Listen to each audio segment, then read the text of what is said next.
that the Bhagavatam, there may be things that seem fantastic, but he said, never mind. The basic principle is devotion to the Supreme Personality of Godhead.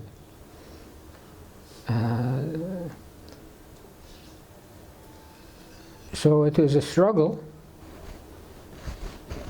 but he predicted that there will be a time that this Bhagavata religion will spread all over the world. And when he calls Senapati Bhakta will come. And who is that? Prabhupada. Huh? Prabhupada. He fulfilled Bhaktivinoda Thakur's prediction.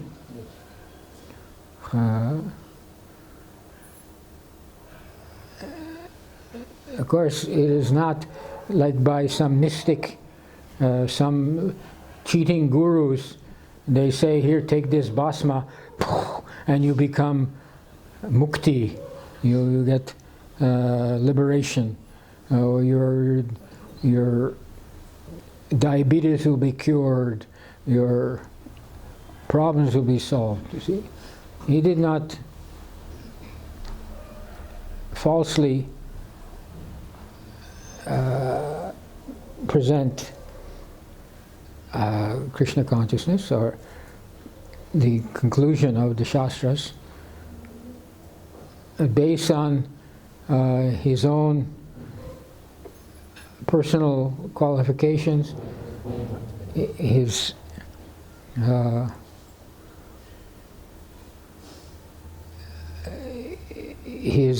philosophical understanding after hearing from the previous acharya. Personal qualifications means what? See? His singing, I think, can melt stones. It melted me. It melted many stone-hearted people. That is a qualification. The Vedic sound, we should understand modern language, English, or maybe is the worst. It is very degraded. It lacks subtle qualities compared to Sanskrit or even Telugu. It's very beautiful to hear the language, even if you don't understand. Telugu is so nice to hear because it is derived from Vedic language, and it is very pleasing. And we hear that in the spiritual world, everything, all utterances are singing.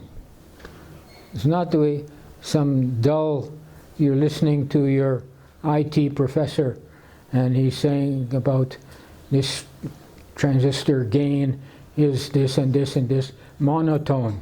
Blah, blah, blah, blah, blah, blah, blah. If you listen to Telugu, Sanskrit is musical. Say something in Telugu. Say anything. What is the cost of the potatoes? Ask. 30 రూపాయలు. Huh? చాలా బాగుంది. Means it is very good. Yeah, even Malayalalu, everything in Telugu is ulu. You just add a lu at the end. Lulu, lulu, lulu, lulu. It's so nice, you see.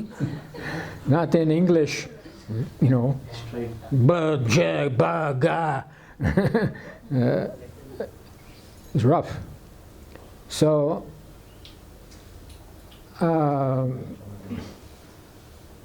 Krishna. Is it directly derived from Sanskrit? Pardon? Is it directly derived from Sanskrit? Oh, I think it's obvious. I think 70 80% Sanskrit already. Yesterday, when I was distributing Bhagavad Gita, so he asked for English, Telugu only. So he doesn't know Sanskrit, but he was, while reading this, he clearly said this is the first language which, not first language, but yeah, it is similar to Sanskrit. So he was very happy reading Telugu Bhagavad Gita. But I was not sure if it was derived from Sanskrit. Yes, all languages are derived from Sanskrit. Even the Mlecha Bhashyas. Yeah, there's this. Some scholars acknowledge this. Yes. Western scholars.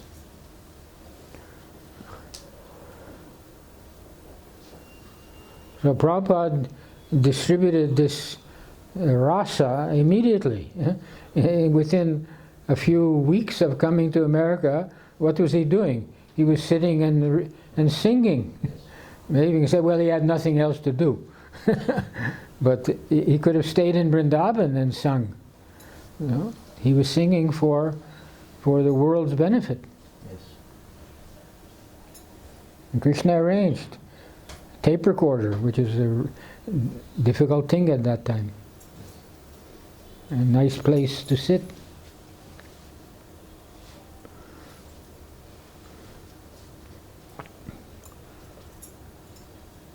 So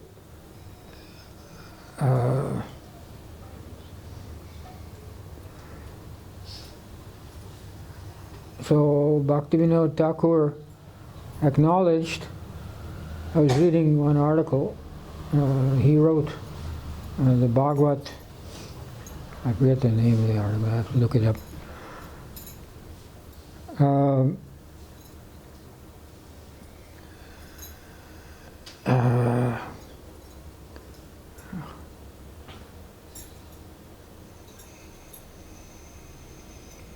We should not be too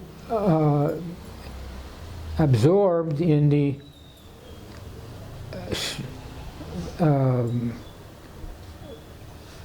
to use ordinary term, fantastic descriptions in the Bhagavatam.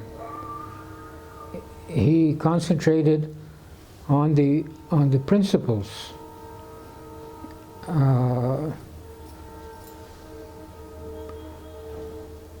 So the principles given in Bhagavatam are the nature of reality. Every Purana has 5 major topics.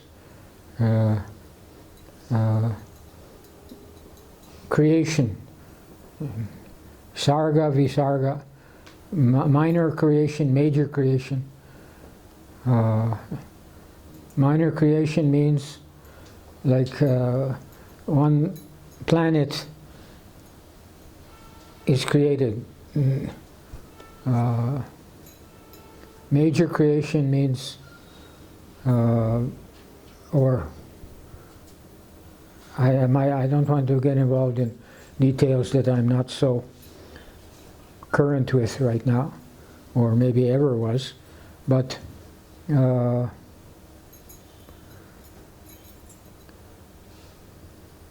what are the other subjects of the Puranas? Creation,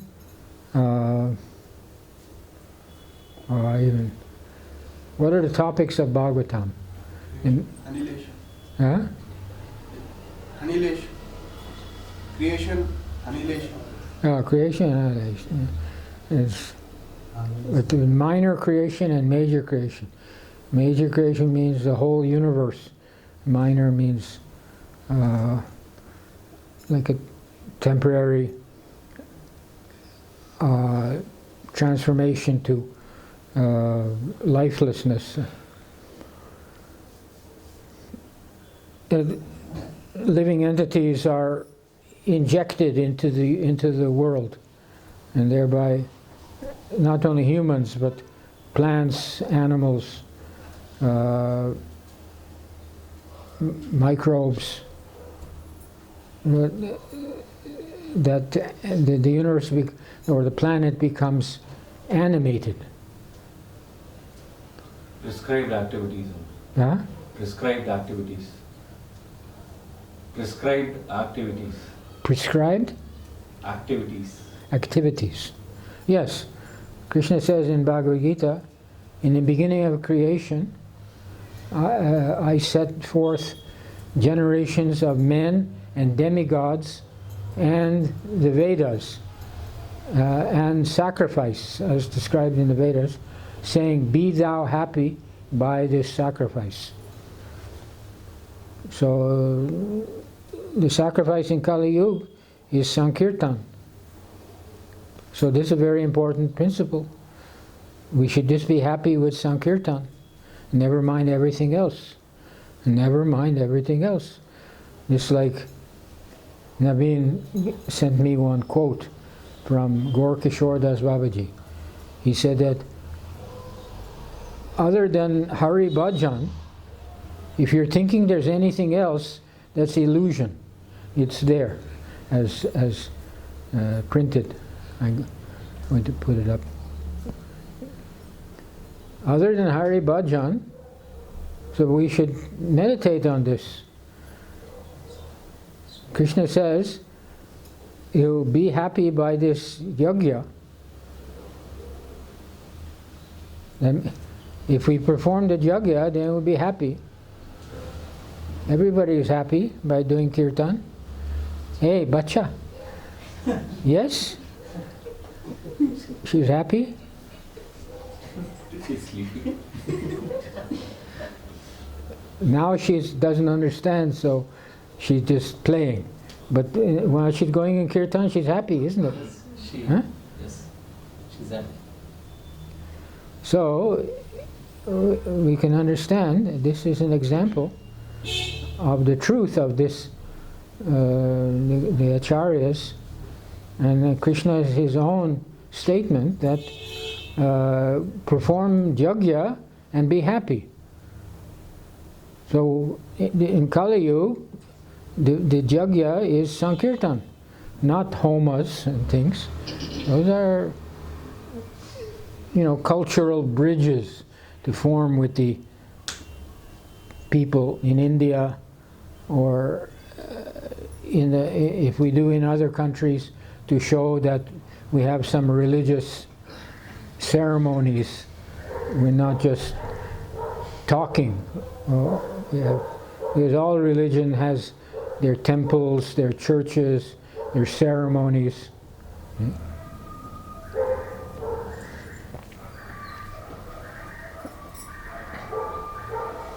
I was nominally a member of one, of the Judeo-Christian sects. Well, I had no feeling for them. My parents didn't force me or they didn't know anything. But once or twice I attended the place of worship, and there was a ceremony where they took the certain parts of the scripture they keep in a scroll, like an altar. They take it out and they go around. So the place is built so that you can circumambulate. Just like you build a temple, you have to make a parikram path, isn't it? So that one of the ways to worship, besides doing pranam, is to do pradakshina. So they do that. So that was a religious experience I felt. It was my first religious experience. I was maybe 12 years old, but I never had any religious experience. But when I attended that, I felt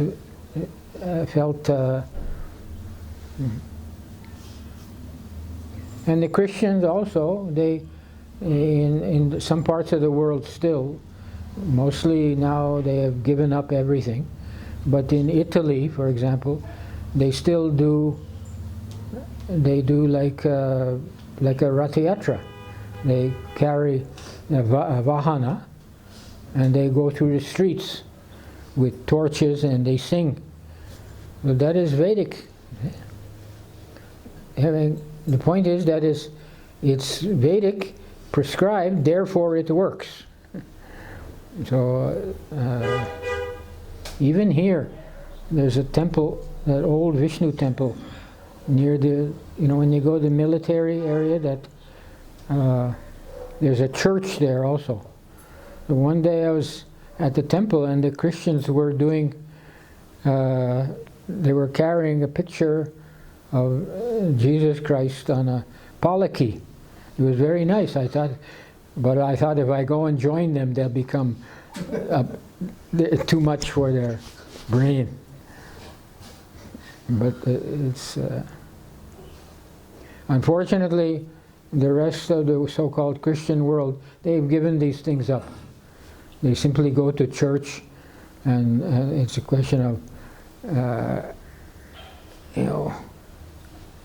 they have money exchange and listening to some morally unqualified speaker. What to speak of, unqualified in the matter of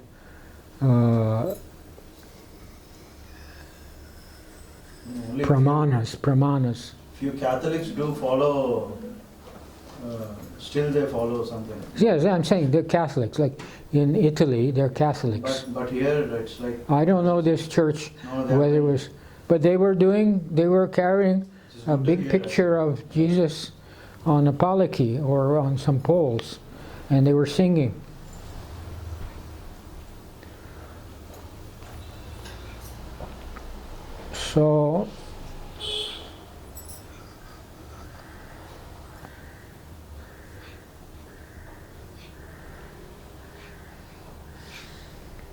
So these are some very foundational, and that's to use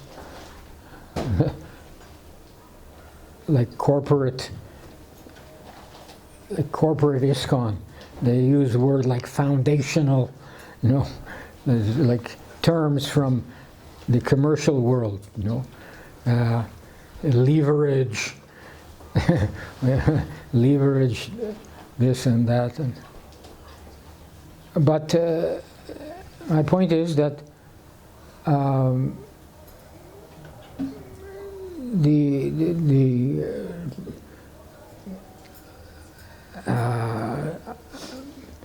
understanding even without understanding, you see, a child or someone completely new, completely unfamiliar with Krishna consciousness, simply by hearing the kirtan and seeing the devotees'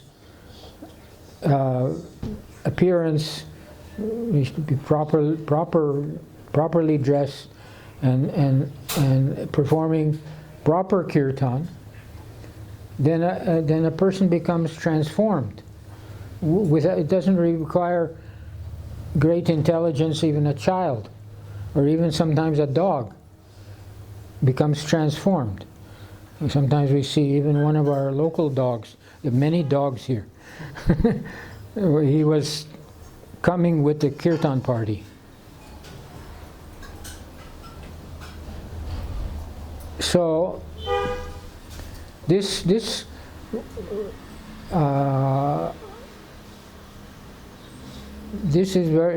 very important principle, that we should be aware of what is important compared to what is not so important. What is important is kirtan, proper kirtan, proper sankirtan.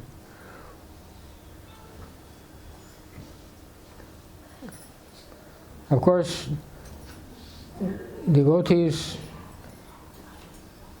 are the ones who we can expect to do proper kirtan. Others, they may hear, but we can't expect them to take up the propagation work. That's the devotee's responsibility. So the devotees have to also know how to live together, how to cooperate. Unfortunately, this is some problem because of our nature. We are still influenced by false ego ideas. Because our parents patted us, we think, oh, I'm very nice, and he's not so nice. So why should I cooperate with him? See? No, that this is false ego. So we have to not fall into that pit of giving up, and you may hear me criticize sometimes or often or usually, but within myself I'm thinking that we should not give up on these people, leaders, or temporarily they are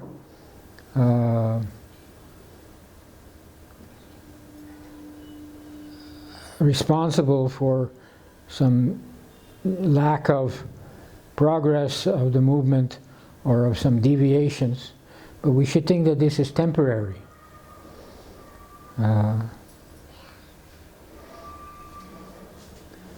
We should have faith in what the Shastras and the Acharyas say, that the Sankirtan movement will go on for thousands of years, isn't it?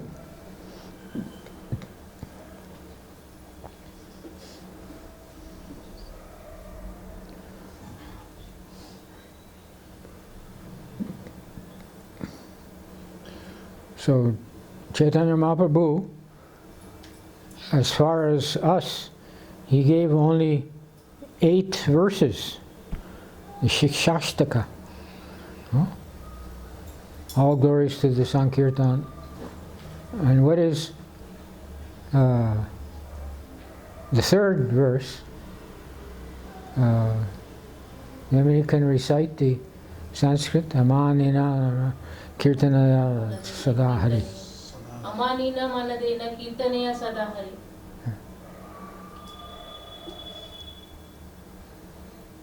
Thinking oneself like the grass. See, the grass is growing, and if somebody steps on it, the grass doesn't shout and make a commotion that this person stepped on me. The grass just tolerates it.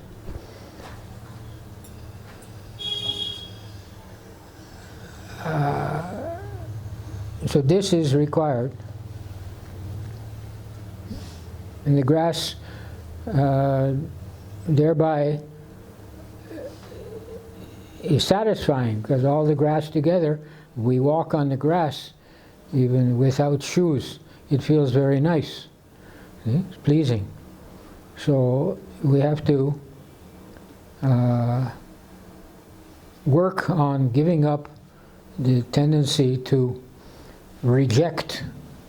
Yeah, we can legitimately observe that here's a defect in this person, in this leader. But we should not, that doesn't mean we reject him for all time.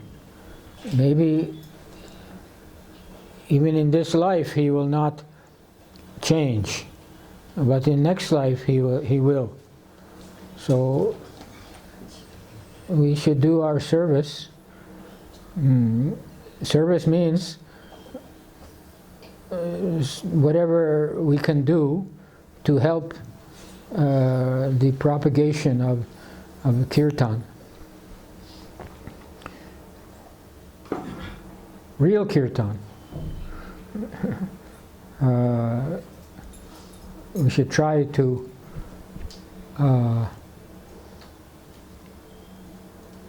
recognize what is not real kirtan. Because that is not kirtan that is not according to the wishes of the acharyas is not real kirtan. And actually I just read, somebody posted some extract from Brahmanda Purana that so-called kirtan is actually like so-called medicine. It's poison. you get finished by it.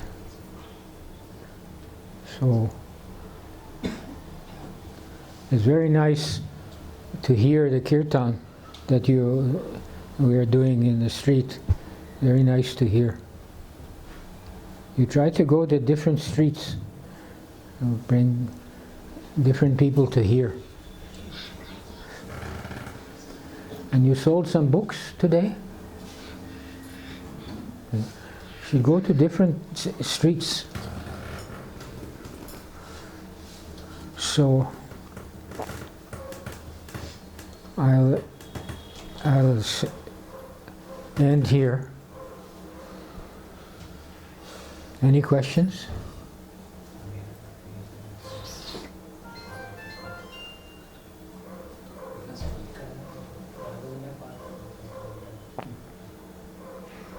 Hare Krishna.